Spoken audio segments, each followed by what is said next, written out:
তো এই যে এরকম ভাবে রাবার গুলা পরে, আবার কেউ ভাইবেন না এটা রাবার, এটা বৃষ্টির পানি জমে এরকম হয়েছে। রাবার গুলো যথেষ্ট পরিমাণে ঘনত্ব থাকে এবং যথেষ্ট পরিমাণে ঘন থাকে। এটা আপনারা চাইলেই নিতে পারবেন না। এটা বিভিন্ন প্রসেসিং এর মাধ্যমে বিভিন্ন কাজ করা হয়ে থাকে। তো এখানে প্রত্যেকটা জায়গায় আসলে এরকম ভাবে বাটিগুলা দেওয়া থাকে। আর যেহেতু কয়েকদিন আগেই বৃষ্টি হয়েছে, এজন্য আসলে রাবার এবং পানি মিক্স হয়ে এরকম সাদা দুধের মতো হয়ে গেছে। আমি আপনাদেরকে একটু আগে যেমন ভাবে দেখাইলাম যে রাবার গুলা যথেষ্ট পরিমাণ শক্ত থাকে। তো দু একদিন আগে আসলে বৃষ্টি হওয়ার জন্য মূলত এরকম ভাবে কিছু কিছু জায়গায় ভরে গেছে। আর এখানে যারা আসলে কর্মরত আছে তারা মূলত এগুলা সব ক্লিন করে রাখে।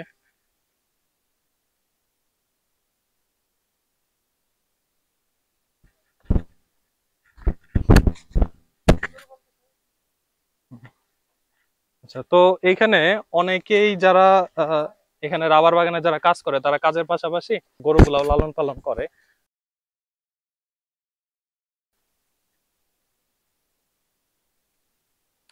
তো এটা হচ্ছে আসলে ঝিনাইগাতির মাটি, যথেষ্ট পরিমাণ লাল। আর এখানে এখানে যে পানিটা, পানিটা তো বেশ ভালোই আয়রন আছে। আসলে অনেক ক্ষেত্রে মাটি দেখলে বোঝা যায় যে এখানে আয়রনটা কেমন হতে পারে। আর উপরে হচ্ছে পাহাড়। তো আপনারা যদি পাহাড় পছন্দ করেন তাহলে এখানে আসতে পারেন। এখানে আসলে আপনাদের পাহাড় এবং রাবার বাগান দুইটাই দেখা হয়ে যাবে। আর এই হচ্ছে রাবার গাছ। রাবার গাছের যে বাকলগুলো আছে এটা তেরাভাবে কাটা হয়।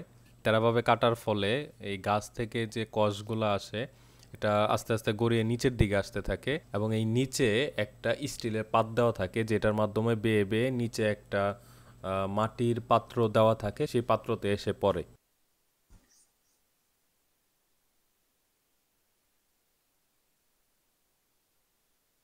এই যে এখানে মূলত রাবার গুলা প্রসেসিং করা হয়। তো এখানে যে বেশ মানে খুব বড় কোনো যন্ত্রপাতি তা কিন্তু না, সিম্পল কিছু হ্যান্ডমেড বা হাত দিয়ে ঘুরানো, অটোমেটিক কোনো মেশিন না, হাত দিয়ে ঘুরানো মেশিন। তো এগুলার মাধ্যমে মূলত হচ্ছে রাবার গুলা প্রসেসিং করা হয়। এখানে আমি মোট তিনটা মেশিন দেখতে পাচ্ছি। আর রাবার গুলা মূলত হচ্ছে গাছ থেকে সংগ্রহ করা হয় কোনো একটা বালতির মাধ্যমে বা কোনো একটা পটের মাধ্যমে। এখানে রাবার গুলা সংগ্রহ করা হয়। সংগ্রহ করার পরে এই যে এখানে যে আহ, এখানে যে মানে খাঁজগুলা দেখা যাচ্ছে, তো এইখানে রাবার গুলা রাখা হয়। রাবার গুলা রাখার পরে এগুলাকে মেশিন দিয়ে পাতলা পাতলা করা হয়। পাতলা করে এখানে এগুলা সাজিয়ে রাখা হয় শুকানোর জন্য। এরপর এগুলা আহ, বিভিন্ন জায়গায় বা যেমন ডিমান্ড থাকে সে যে জায়গায় পাঠিয়ে দেওয়া হয়। তো এখানে অনেক মাছি ভ্যান ভ্যান করতেছে।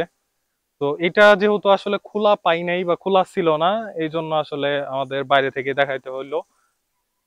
আর যতটুকু দেখা যায় এটা ফুললি ওপেন, জাস্ট এখানে নেট দিয়ে, প্লাস্টিকের এবং স্টিলের নেট দিয়ে এটা কভার করা হয়েছে। মানে খুব সিম্পলি একটা প্রসেস। তো আমি আজকে আপনাদেরকে দেখালাম রাবার বাগানের গাছগুলা এবং গাছগুলা দেখতে কেমন হয়, গাছের পাতা কেমন হয়, কিভাবে আপনারা রাবার গাছগুলা চিনতে পারবেন, এবং হচ্ছে এগুলা কিভাবে প্রসেসিং করা হয়। যেহেতু এখানে আসলে কারেন্টলি প্রসেসিং করা হচ্ছে না, এই জন্য আমি আপনাদেরকে প্রসেসিংটা দেখাতে পাচ্ছি না। কিন্তু এখানে আপনারা যখন ঘুরতে আসবেন হয়তো আপনারা হয়তো আপনাদের চোখে পড়লেও পড়ে যেতে পারে।